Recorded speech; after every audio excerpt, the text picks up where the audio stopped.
porque solo es merecedor. Él es merecedor de nuestra alabanza, de nuestra adoración.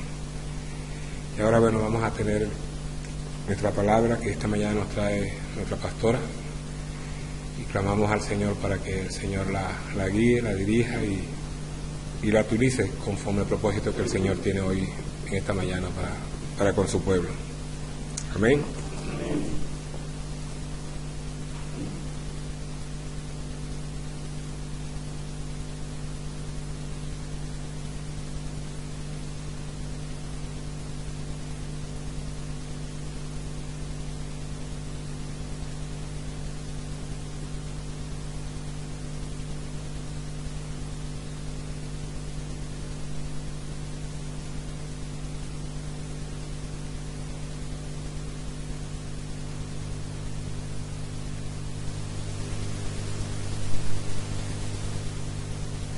A gozar yendo a su palabra, porque siempre que vamos a su palabra pues nos gozamos también, porque Él tiene palabras de vida eterna, no nosotros, Él es el que tiene las palabras de vida eterna.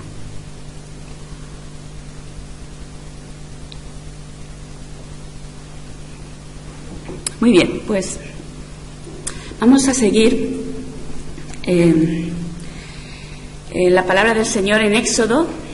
¿Os acordáis que estas semanas anteriores he estado hablando con vosotros acerca de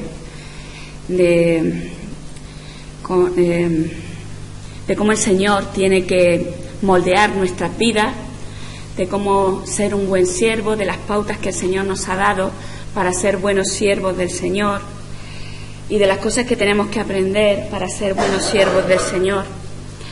Y vimos algunos puntos, como por ejemplo que es necesario que el paso del tiempo para que Dios moldee nuestro carácter para ser un buen siervo del Señor.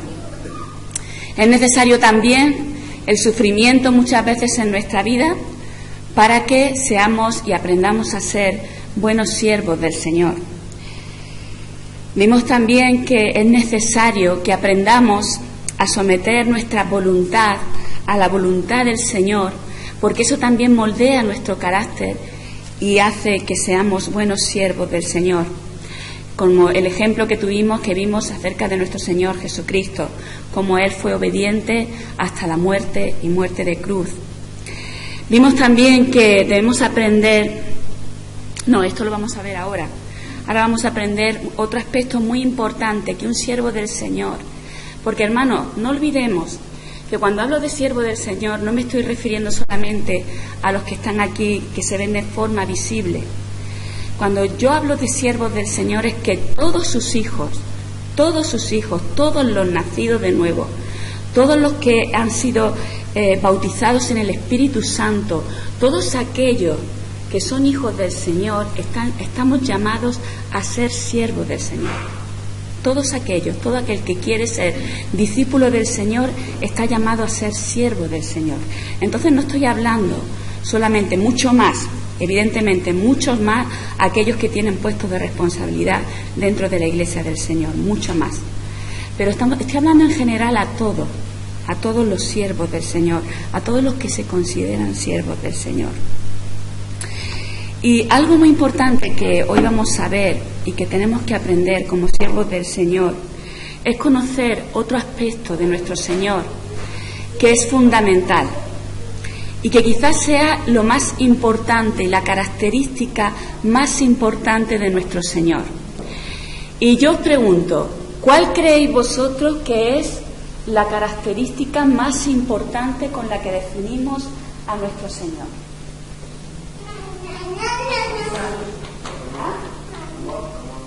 Todas esas cosas, pero la primera palabra que se ha dicho es la correcta. Podemos definir en toda su plenitud a Dios como un Dios santo, porque santo es su amor, santa es su misericordia, santa es su justicia, santa es su verdad, santo lo es todo. Y la característica principal que podemos nosotros resumir y que engloba a nuestro Señor es su santidad, que Dios es un Dios santo. Y como siervos de Dios, si queremos servir a Dios, tenemos que tener muy presente esta característica de nuestro Señor, la santidad. Por eso vamos a seguir viendo acerca de esto en la vida de Moisés. Y os invito a que volvamos a ir a Éxodo. Vamos a estar yendo en dos pasajes. Vamos a estar viendo Éxodo capítulo 3 del 1 al 6 y capítulo 4 del 18 al 26. Vamos a ver en estos pasajes acerca de la santidad de Dios.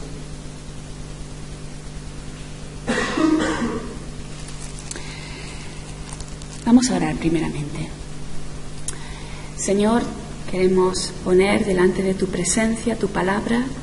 Queremos pedirte que tú bendigas, Señor, nos bendigas, Padre.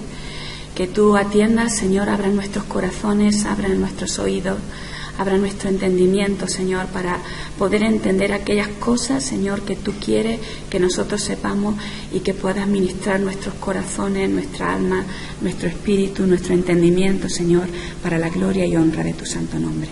Bendito seas, Padre. Amén. Bien, vamos a leer primeramente un pasaje que quizá nos choca bastante. Gracias, Eduardo. Y que a veces hemos comentado en círculos pequeños, pero hoy lo vamos a ver un poquito más detenidamente y tiene mucho que ver con lo que estamos hablando. Vamos a empezar primero con el capítulo 4, versículo 18. Dice así la palabra del Señor. Así se fue Moisés y regresó junto a su suegro Jetro y le dijo: me iré ahora y volveré a Egipto, a donde están mis hermanos, para ver si aún viven. Ve en paz, dijo Jetro a Moisés. Dijo también Jehová a Moisés en Madián: regresa a Egipto, porque han muerto todos los que procuraban tu muerte. Entonces Moisés tomó a su mujer y a sus hijos, los puso sobre un asno y volvió a la tierra de Egipto. Tomó también Moisés la vara de Dios en su mano, y Jehová le dijo: cuando hayas vuelto a Egipto, ocúpate de hacer delante del faraón todas las maravillas que he puesto en tus manos. Pero yo endureceré su corazón, de modo que no dejará ir al pueblo. Entonces dirás al faraón: Jehová ha dicho así: Israel es mi hijo. Israel es mi hijo, mi primogénito. Ya te he dicho que dejes ir a mi hijo para que me sirva. Pero si te niegas a dejarlo ir, yo mataré a tu hijo, tu primogénito. Aconteció que en el camino Jehová le salió al encuentro en una posada a Moisés, y quiso matarlo. Entonces Séfora tomó un pedernal afilado, cortó el prepucio de su hijo y lo echó a los pies de Moisés, diciendo: a la verdad, tú eres mi esposo de sangre. Luego Jehová lo dejó ir. Ella había dicho esposo de sangre a causa de la circuncisión. Muy bien, hasta aquí. Qué pasaje más extraño, ¿verdad? ¿Qué es lo que nos choca de este pasaje? Que el Señor quisiera matar a Moisés. Pero bueno, Señor, tú no estás mandando a Moisés para ir a Egipto otra vez y liberar a tu pueblo. Entonces, ¿cómo es que aquí dice la palabra que le salió al encuentro en una posada y quiso matarlo? ¿Qué sentido tiene todo esto? ¿Qué es lo que está pasando aquí? Parece una contradicción, ¿verdad? Parece algo que no entendemos. Si el Señor, nos acordamos, el Señor, tiempo atrás, 40 años atrás, Moisés estaba deseando hacer ¿qué? Hacer justicia en medio de sus hermanos, ¿verdad? Estaba deseando liberar a sus hermanos, y él pensaba, porque era la persona idónea, porque él estaba allí en Egipto, él era hebreo, y él pensaría seguramente que era la persona idónea. Pero él quiso hacer las cosas en su fuerza y le salió mal. Tanto que tuvo que huir de Egipto y se fue a la tierra de Madián, 40 años, donde Dios trató con su vida de una manera muy especial, ¿no? 40 años de ser príncipe de Egipto a ser pastor de ovejas y a estar a cargo de las ovejas no suyas, sino las ovejas de su suegro Jetro. 40 años se casó con una chica seguramente preciosa llamada Séfora, tuvo sus hijos, tuvo su vida allí. Y de repente el Señor Cuando ya Moisés estaba tranquilo, el Señor coge y llama a Moisés y lo comisiona y le dice que ahora Él quiere, porque ha llegado el tiempo, Él quiere que vaya otra vez a Egipto y que libere a su pueblo, porque ha llegado a los oídos del Señor el clamor de su pueblo. Y entonces lo comisiona para esto. Y cuando ya, después de un montón de objeciones que le pone Moisés, no, pero ¿cómo voy a ir yo? Si yo no soy idóneo, si lees todo el pasaje del capítulo 3 y 4, pues podemos ver esto. No, Señor, pero si, ¿cómo voy a ir yo a Egipto ahora? Si yo no soy la persona indicada, si yo no sé hablar. Porque el Señor se enfada hasta con Moisés y dice, pero ¿cómo me estás poniendo? Yo estoy contigo, yo estoy contigo. Ve. Pero Moisés, no, si es que yo no sé hablar. Bueno, venga, voy a poner a tu lado a tu hermana. Bueno, no le dijo, pero venga, si no se enfadó. El Señor se enfadó con Moisés. Y muchas veces con nosotros hace lo mismo. Le ponemos 1000 excusas al Señor cuando Dios nos está pidiendo que hagamos algo y siempre tenemos las excusas más perfectas que nos podamos inventar para evadirnos, ¿no? Para no enfrentar aquellas cosas. Parecía que Moisés había vuelto un cobarde, ¿no? De aquel hombre valiente que quería salvar a sus hermanos, ahora parecía que se echaba para atrás en todas las cosas, que se había acomodado. Moisés se había acomodado. Pero quizás se había olvidado de ciertas cosas importantes.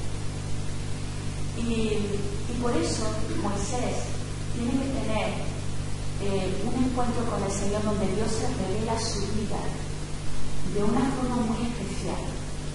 Y ya lo vimos anteriormente, pero ahora vamos a ver de forma más detallada. Dios tiene que hablar a Moisés de una forma muy especial y revelarse a él de quién era él. ¿Quién era aquel que estaba hablando de su vida? ¿Quién era él que le estaba comisionando y que le estaba mandando a hacer aquellas cosas que quería que hiciera? Vamos a ir ahora al capítulo 3.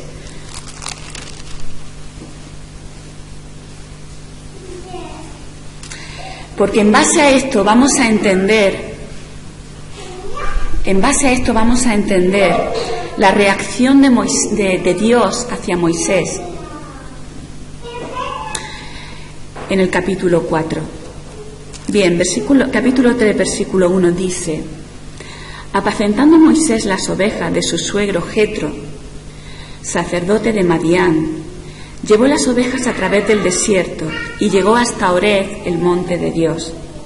Allí se le apareció el ángel de Jehová en una llama de fuego, en medio de una zarza. Al fijarse vio que la zarza ardía en el fuego, pero que la zarza no se consumía. Entonces Moisés se dijo: iré ahora para contemplar esta gran visión, ¿por qué causa la zarza no se quema? Cuando Jehová vio que iba a mirar, lo llamó en medio de la zarza: Moisés, Moisés, para. Moisés dijo: aquí estoy. Y él le dijo: no te acerques, quita el calzado de tus pies, porque el lugar en donde tú estás, tierra santa es. Y añadió: yo soy el Dios de tu padre, el Dios de Abraham, el Dios de Isaac y el Dios de Jacob. Entonces Moisés cubrió su rostro porque tuvo miedo de mirar a Dios. ¡Qué experiencia tan tremenda! ¡Qué experiencia tan tremenda tuvo Moisés! La primera vez que tiene ese encuentro con el Señor se le revela como.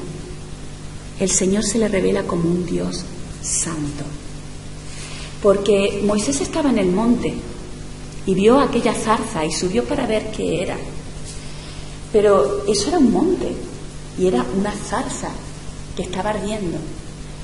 Sin embargo, la diferencia lo hacía el hecho de que la presencia del Señor no era el lugar, era que la presencia del Señor estaba ahí. Dios estaba ahí. Y eso hacía toda la diferencia. Por eso le está diciendo: párate un poquito, Moisés. Descalza tus pies. Porque el lugar donde estás, aquí ahora mismo, está mi presencia aquí. Ese lugar es santo. Moisés estaba en el lugar de la presencia del Señor y Dios se revela a su vida como un Dios santo. Cuando Dios se revela a nosotros como un Dios santo, en nosotros podemos percibir la indignidad que hay en nosotros. No somos dignos de estar delante de un Dios santo. No somos dignos. Moisés tuvo miedo cuando Dios le dijo quién era y dónde estaba. Moisés se tapó los ojos, porque antes que tenía tanta curiosidad por ir a mirar por qué esa zarza ardía y no se consumía, ahora no era capaz de mirar a Dios, porque Dios se había revelado como el Dios santo. Y dice, indigno soy de estar delante de la presencia del Señor. Le hace quitar el calzado de sus pies, porque Dios le estaba mostrando que en ese lugar se estaba manifestando su presencia. Por tanto, ese lugar no podía ser contaminado. Mirad, Dios está usando una figura muy común en el Oriente en ese tiempo y muy común para Moisés en Egipto, porque en Egipto los sacerdotes que ministraban delante de los templos de los dioses paganos también tenían esta costumbre. Ellos, cuando iban a ministrar a los dioses de los templos paganos, ellos se quitaban también los pies, el calzado de los pies. Se quitan los pies, mal asunto. El calzado de los pies también, porque ellos entendían que ellos no eran dignos de estar delante de esa divinidad. ¿Cuánto más el Señor? Y se lo está diciendo a Moisés. A ver, yo soy santo. Y aquí nada que pueda ser contaminado puede estar delante de mi presencia. Quítate el calzado de tus pies. Eso, al hacer eso, era una confesión y un reconocimiento de la indignidad de estar en presencia del Dios que es totalmente inmaculado y totalmente santo. Esto tiene mucho que enseñarnos en cuanto a nosotros como iglesia hoy. Porque, hermanos, si bien estos son paredes, ¿verdad? Esto no es santo, estas paredes no son santas. Pero cuando nosotros consagramos este lugar, es porque la presencia del Señor está aquí en medio de nosotros.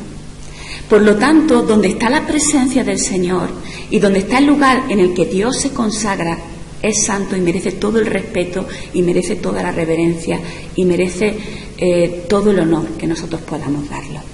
¿Me explico? ¿Dónde se revela también la presencia del Señor?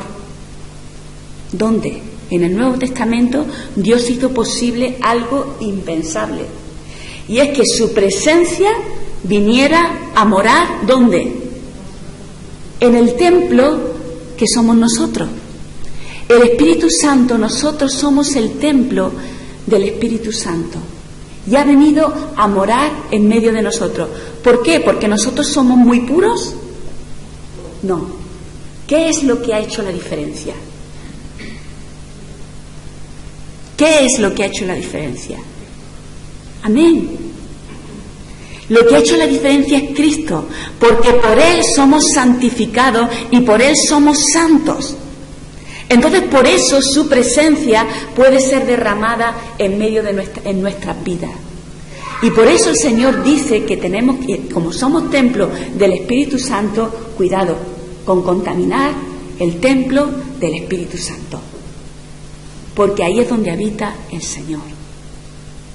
Es muy importante, hermanos, que tengamos presente esto, que tengamos presente que Dios es un Dios santo y que la obra tan maravillosa que ha hecho en nosotros, cuando meditamos en estas cosas, es impensable. O sea, es inimaginable que el Señor haya querido en su gracia, en su amor, en su misericordia, mostrarse de esa manera en nuestras vidas. Entonces, ¿por qué muchas veces no veo esa santidad en mi vida? Hermano, crece en el Señor. Cuando más crezcas en el Señor, cuando menos de ti haya, más del Señor va a haber en tu vida. Y eso es un proceso que tienes que hacer tú mediante las decisiones que tomes en tu vida.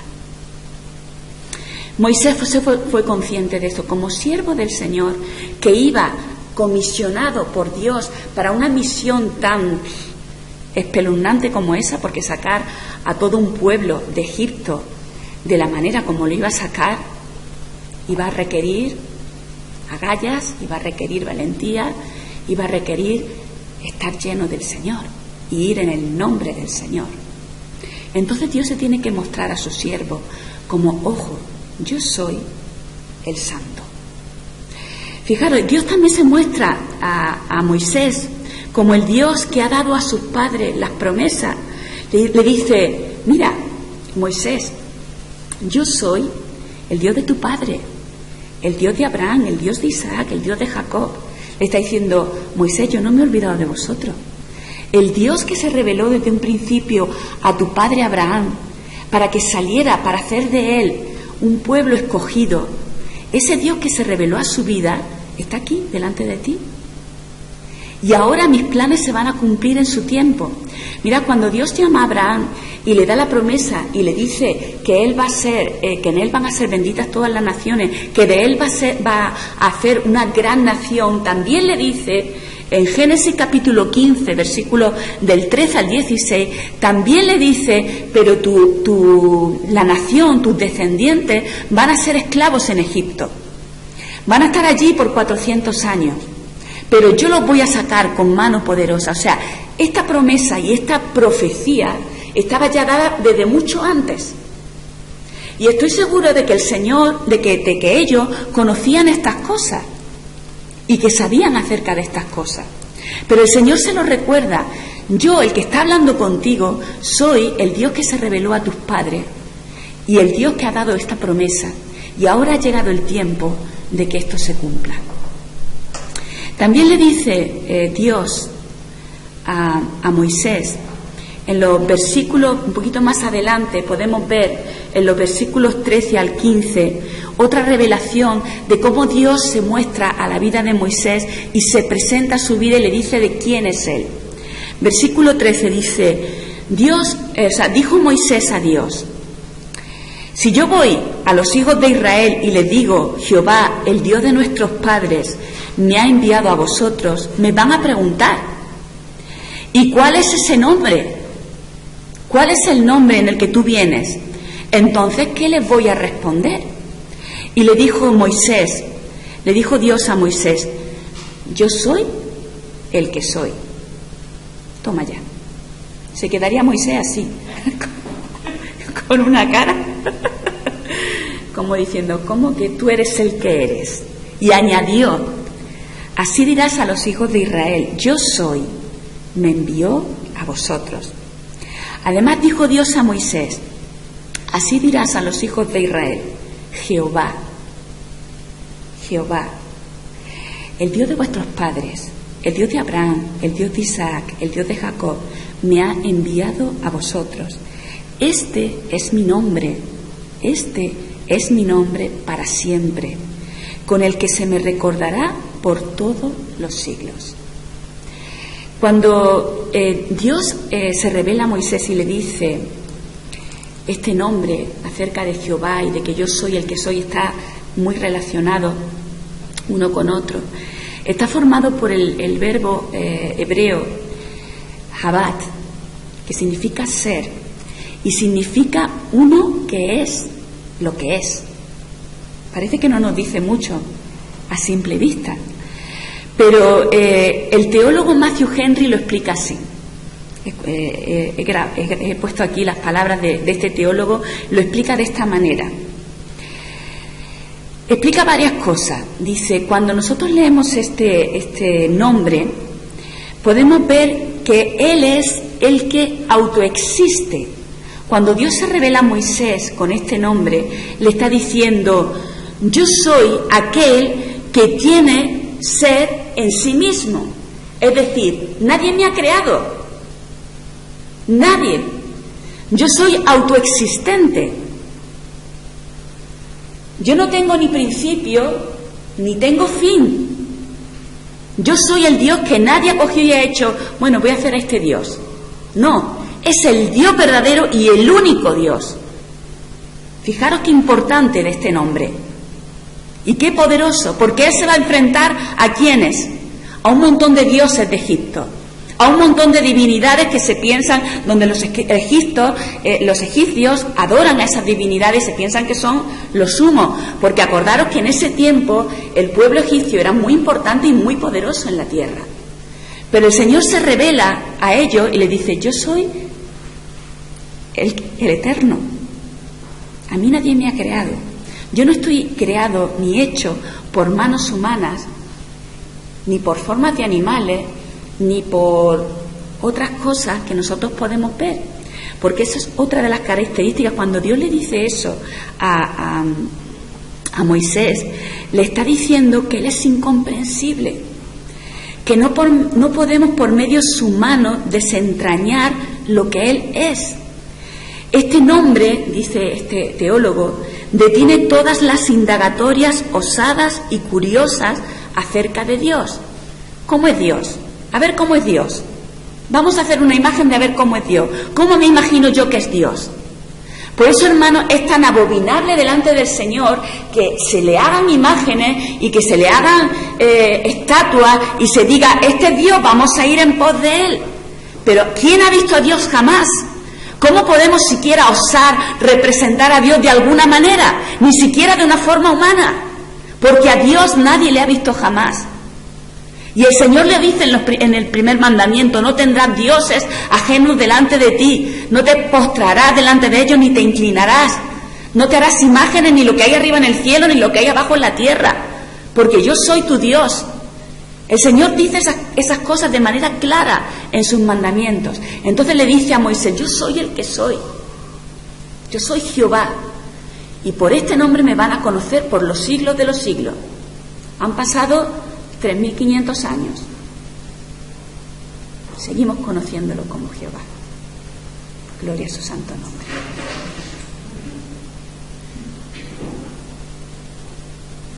Este Dios que se presenta a Moisés es el Dios que iba a estar con él y que promete no dejarle en su mandato para usarle y sacar a su pueblo de Egipto.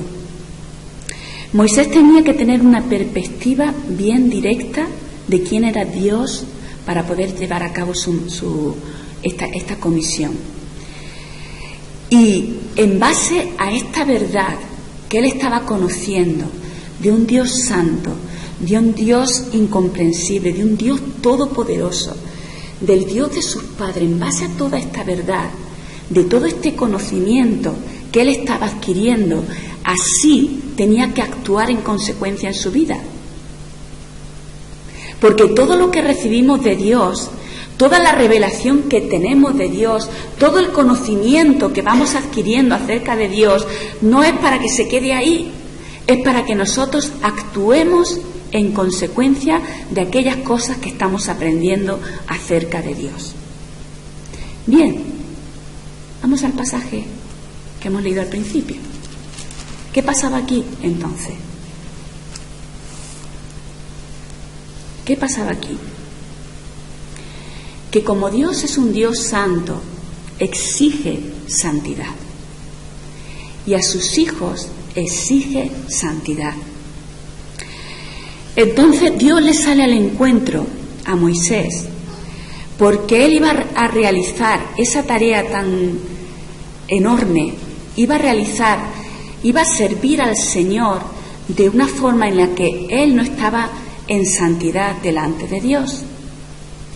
Y para hacer las cosas que Dios quiere, Dios exige que sus hijos sean santos y que anden en santidad. Y Moisés no lo estaba haciendo. ¿De qué manera no lo estaba haciendo? Hermanos, vamos a explicar algo. Primeramente, en hebreo hay uno de los significados para santo.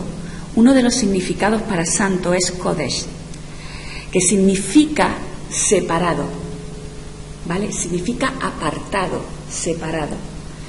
La idea es que cuando Dios llama a alguien para que le sirva, lo aparta de su entorno, de un lugar de corrupción, y lo lleva a otro donde el Señor va a moldear su vida, donde el Señor lo va a limpiar, donde el Señor lo va a santificar. Así hizo con Abraham cuando lo llamó, lo sacó de la tierra en la que adoraba a dioses ajenos, lo sacó de Ur de los Caldeos, para que caminara con él, y le dio una promesa y transformó su vida. Y así tenía que ser con la nación de Israel también. Dios tenía que sacarlos de Egipto, que significaba que era la esclavitud física y espiritual para ellos. De Egipto tenía que sacarlos para llevarlos a la tierra prometida, apartarlos de ahí, para llevarlos a la tierra prometida.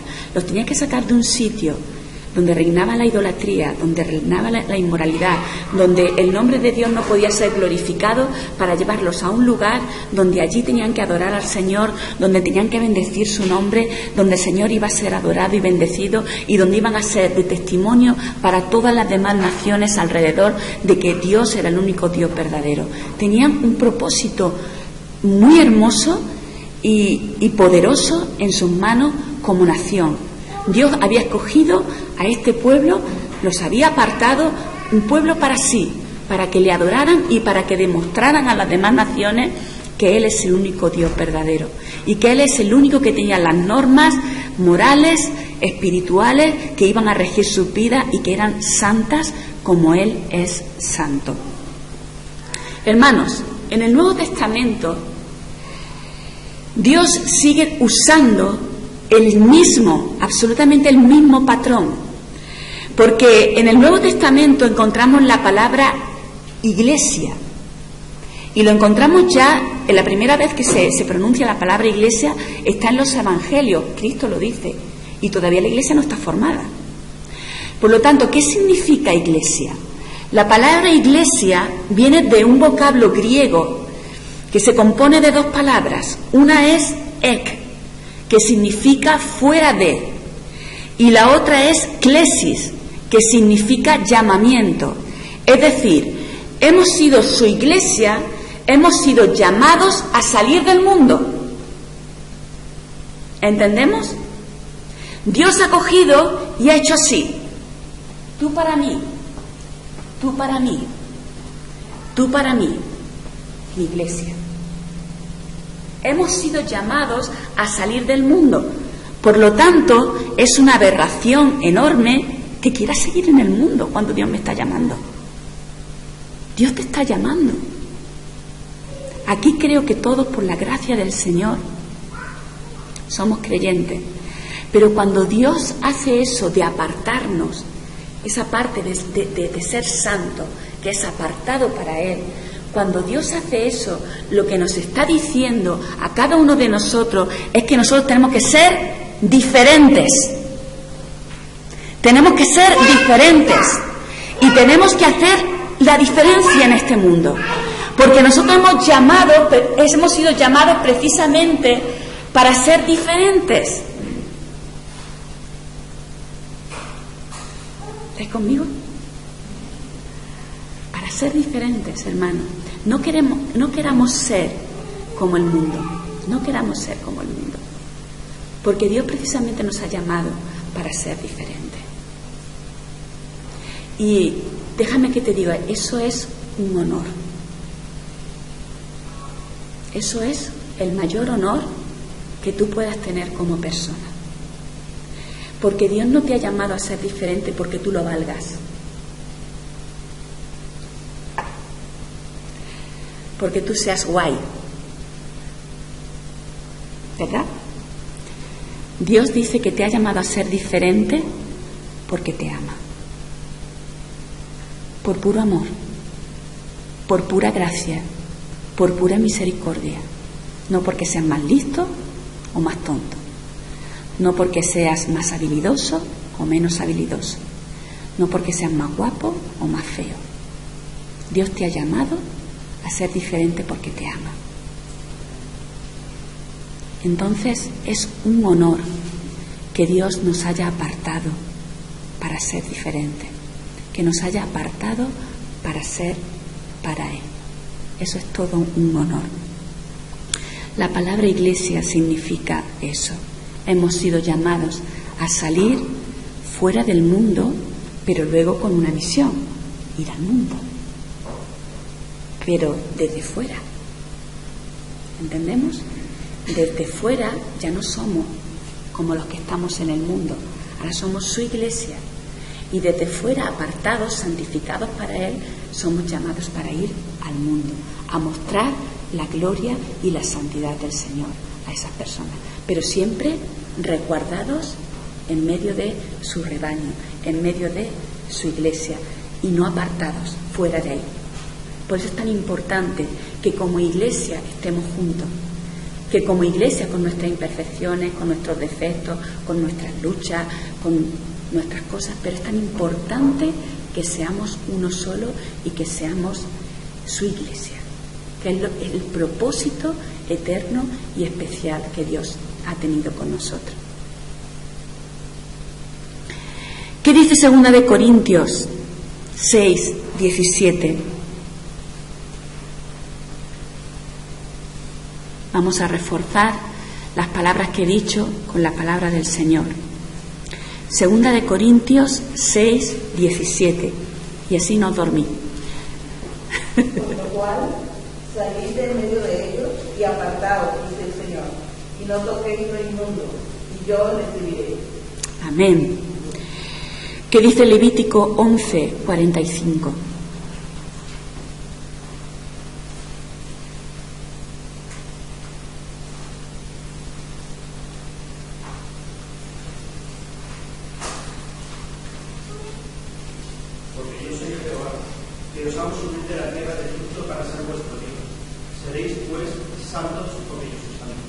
Amén. Porque yo soy Jehová que os he hecho salir de la tierra de Egipto para ser vuestro Dios. Por lo tanto, sed santos porque yo soy santo. Amén. Gloria al Señor. Entonces, ¿por qué quería Dios matar a Moisés? ¿En qué aspecto, en qué sentido Moisés no estaba andando en santidad delante del Señor para que Dios quisiera matarlo? Porque delante de la santidad del Señor nadie puede permanecer en pie. Aquel que está inmundo nadie puede permanecer en pie. Si no es por nosotros, no podríamos permanecer en pie delante de la presencia del Señor si no fuera porque la sangre de Cristo nos ha rescatado y nos ha justificado y nos ha hecho santos. Si no, no podíamos estar delante de la presencia del Señor. Entonces, ¿en qué aspecto? ¿Por qué Dios quería matar a Moisés? ¿En qué estaba fallando Moisés? Tiene que ver con el pacto que Dios hizo con Abraham acerca de la circuncisión. Tiene que ver con esto. Este pacto determinaba que lo que él hiciera,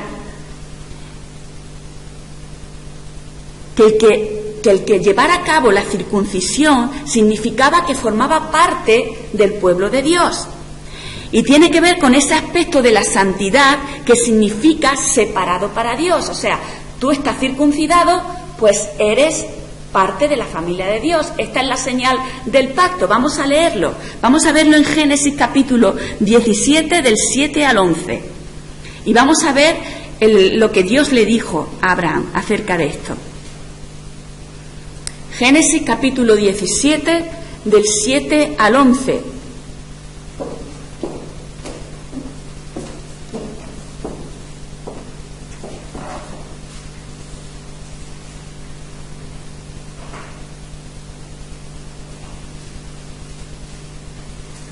¿Lo tenemos? ¿Sí? Venga, a ver, ¿quién lo lee con voz fuerte? Y estableceré mi pacto entre mí y ti y tu descendencia después de ti en sus generaciones por pacto perfecto, para ser tu Dios y el de tu descendencia después de ti. Y te daré a ti y a tu descendencia después de ti la tierra en que moras, toda la tierra de Canaán en heredad perpetua, y seré el Dios de ellos. Sí. Dijo de nuevo Dios a Abraham: en cuanto a ti guardarás mi pacto, tú y tu descendencia después de ti por tus generaciones. Guardarás mi pacto, tú y tu descendencia después de ti, de generación en generación. Sigue. Este es mi pacto que guardaréis entre mí y vosotros y tu descendencia después de ti, será circuncidado todo varón entre vosotros. Circuncidaréis pues la carne de vuestro prepucio y será por señal del pacto entre mí y vosotros. Amén. ¿Entendemos todo lo que es la circuncisión? ¿Alguien no sabe lo que es la circuncisión?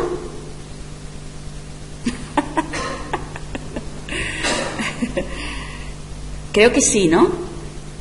Vale, es que en la otra iglesia lo pregunté, me dijeron también que sí, luego había una persona que vino, yo no he entendido esto, ¿vale?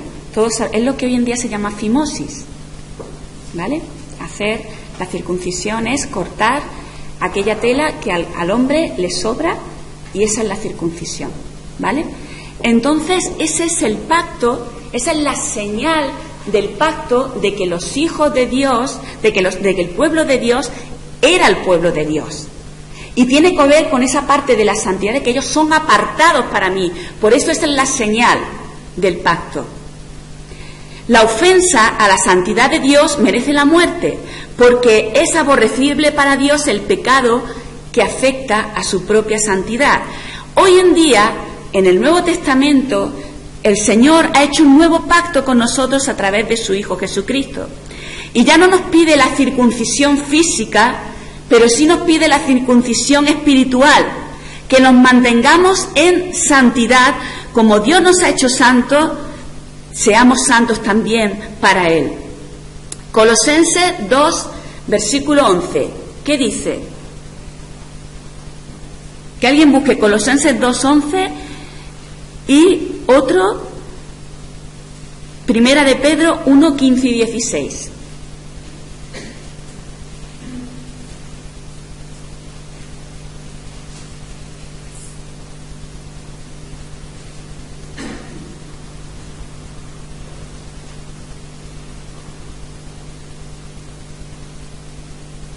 Tener también fuisteis circuncidados, con circuncisión no hecha a mano, al echar de vosotros el cuerpo cavernoso carnal en la circuncisión de Cristo. Lo voy a leer en mi versión, ¿vale? Dice: en él también fuisteis circuncidados con circuncisión no hecha por mano de hombre, sino por la circuncisión de Cristo, en la cual sois despojados de vuestra naturaleza pecaminosa. ¿Qué quiere decir? Que Dios nos ha hecho santos para apartarnos para Él con la limpieza y pureza, por la limpieza y pureza de nuestros pecados a través de la sangre de su Hijo Jesucristo. A través de la sangre de su Hijo Jesucristo nosotros somos limpiados, somos purificados, somos santificados para Él. Esa es la circuncisión de la que nos habla. Hoy en día no necesitamos hacer este tipo de ritos, no necesitamos hacer este tipo de cosas, este tipo de obras, porque Cristo ya lo ha hecho todo, absolutamente todo por nosotros. Primera de Pedro 15:16. Recordamos, y Dios le recuerda a su iglesia lo mismo que Dios le dijo al pueblo de Israel en su tiempo. Dios le dice a su iglesia lo siguiente. Primera de Pedro 1:15-16. ¿Quién lo tiene?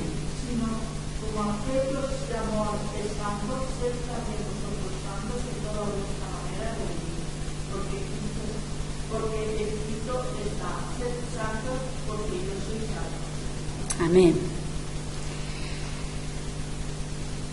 ¿Entendemos ahora? Dios le sale al encuentro a Moisés en la posada. Moisés ya se dirige a Egipto, ya se va a Egipto a cumplir con los propósitos que Dios tiene para él. Pero le sale al encuentro al Señor y dice: de aquí no te mueves, porque yo te quiero matar, porque tú no estás santificado delante de mí. Eso no lo dice ahí, lo leí. Entendemos ahora el contexto. Entendemos el contexto porque su esposa Séfora, que era una mujer madianita, que no pertenecía a los hijos de Israel, pero que evidentemente había tenido una conversación profunda con su esposo acerca de sus costumbres y acerca de quién era su Dios. Y eso estaba bien por parte de Moisés, Moisés había hablado con su esposa, le había hablado de su Dios, le había hablado de Abraham, le había hablado del pacto y le había dicho que a su hijo había que circuncidarlo al 8º día. Y Séfora seguramente habría dicho: ¿qué? ¿Tú vas a tocar a mi hijo, a mi bebé, con 8 días y le vas a hacer eso?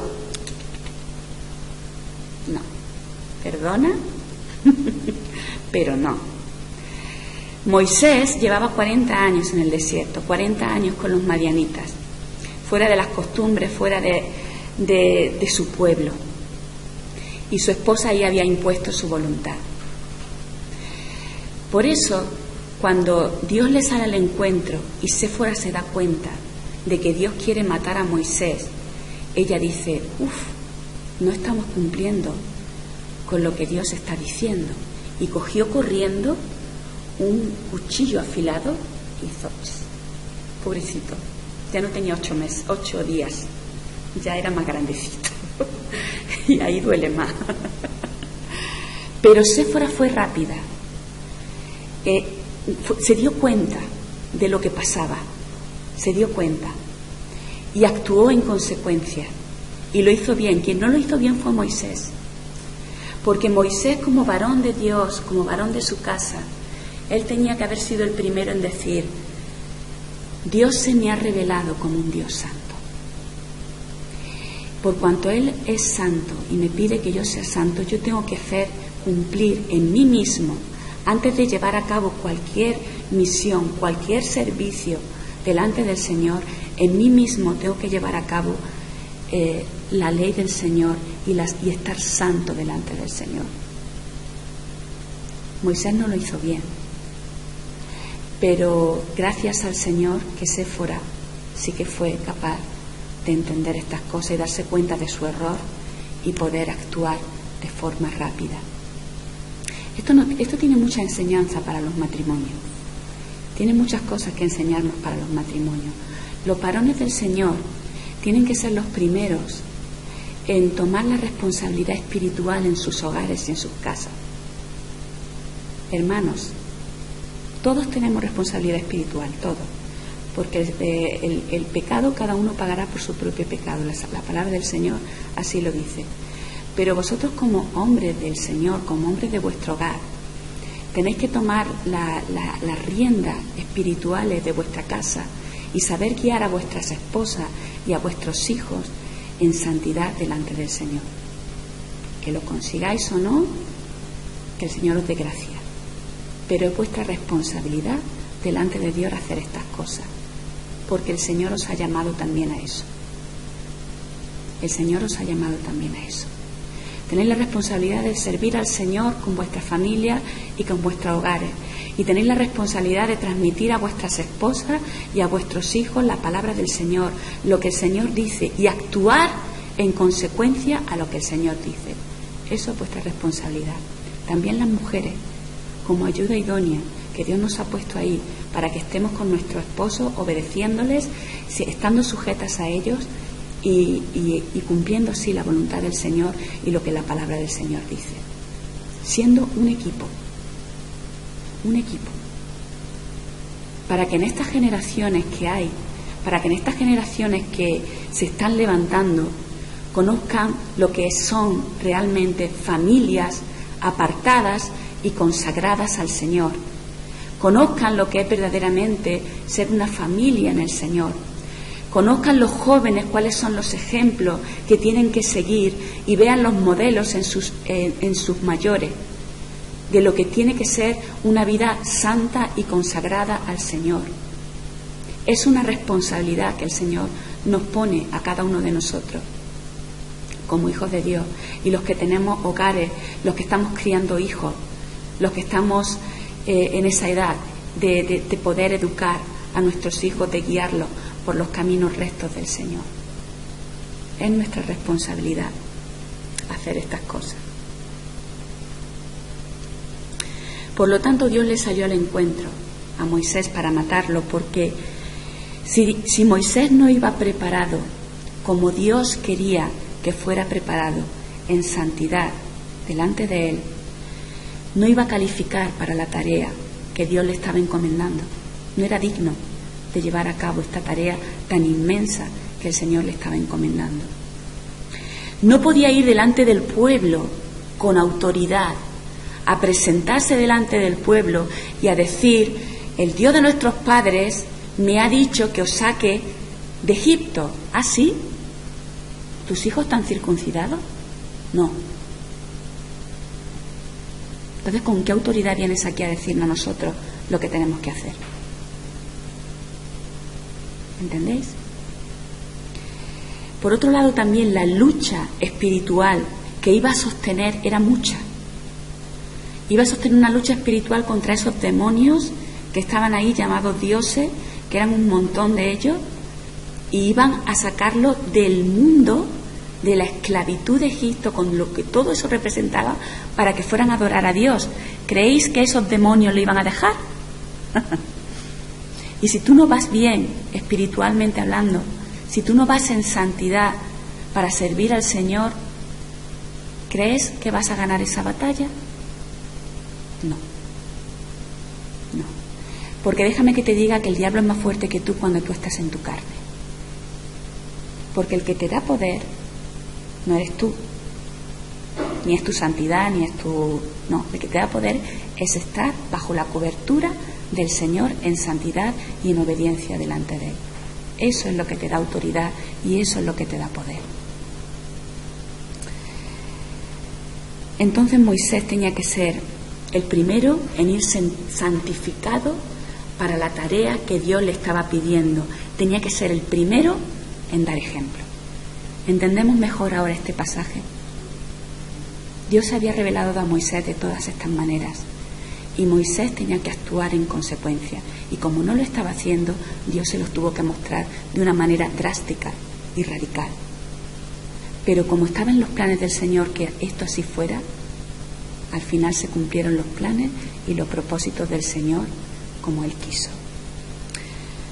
Un hombre y una mujer de Dios que quiere servirle tiene que conocer a Dios, tiene que vivir en santidad y en acorde a este conocimiento que tenemos del Señor. ¿Estamos dispuestos?